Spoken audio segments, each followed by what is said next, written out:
the story of your I'm meeting trying with... to recount the year. And it had to be the 70s. Yeah. But whether it was early 70s, mid 70s, or late 70s, I'm not sure. Whatever, they were still at the height of their power during that time. They were the biggest band in the world at the time. They were serious. And you loved them, of course. Yeah, but sure, so did every other. That's what I mean. So it'd be the equivalent now of... 18-year-old. It'd be the equivalent now of... Oh, it's probably someone's shite now. Yeah. Oh, I don't know, fucking Justin Bieber or some dickwad. But no, it's the equivalent of... Probably fucking U2 been in a bar somewhere. Yeah, that'd probably be it. What was it? I was on my day off. It was a Saturday. And I went into the Tutti's pub in Hollywood.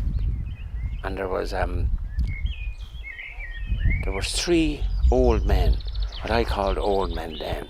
They were probably in their 50s. But I was 20 odd. And they were sitting at the end of the counter, and I went down and I had my drink. And I looked up and there was 2 guys sitting up at the other end of the bar.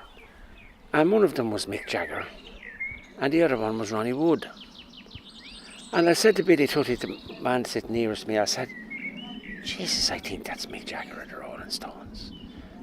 And Billy wasn't familiar with the Rolling Stones. What age is Billy? Billy would have been in late 50s, early 60s. And he said, I don't know who Mick Jagger is.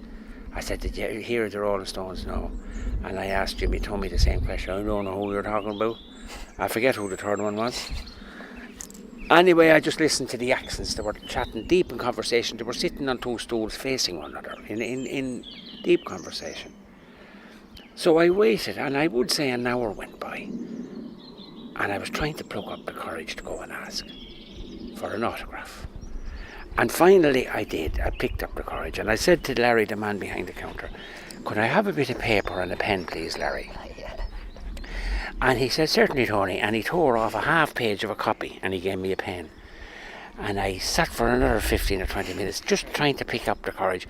Now the bar is 50 foot long, so I was at the very end of it. So I walked 40 feet back up the bar, which was empty except for the 5 of us.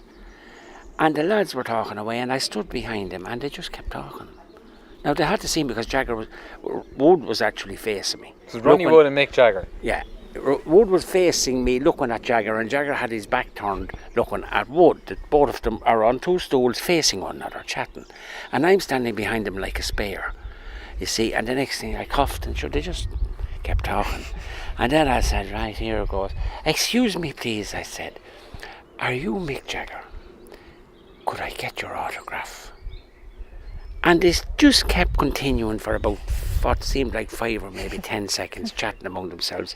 And the next thing, Jagger turned the head right around to me. And he looked at me and he said, would you ever fuck off, would you? We're on bleeding holiday, aren't we?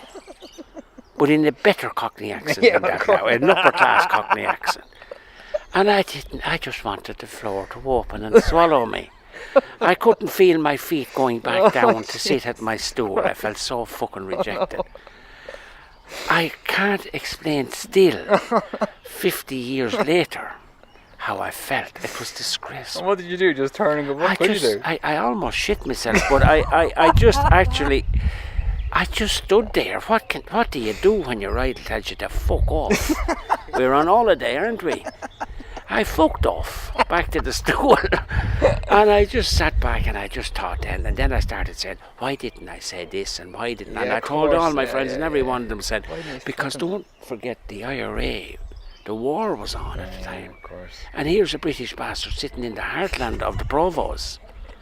And I mean the heartland of the Provos. I mean a lot of the hitmen lived around there. Yeah.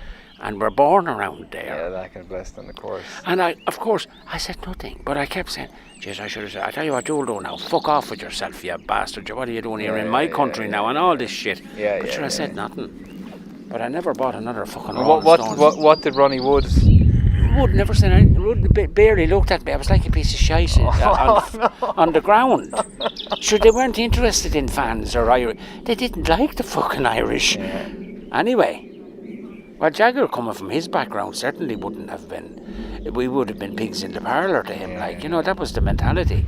We were less subhuman. I know how the blacks feel in America, and I know how the coloureds feel in Australia, and all the rest of it, because that's how they treated us. And fuck off, we're on holiday, aren't we?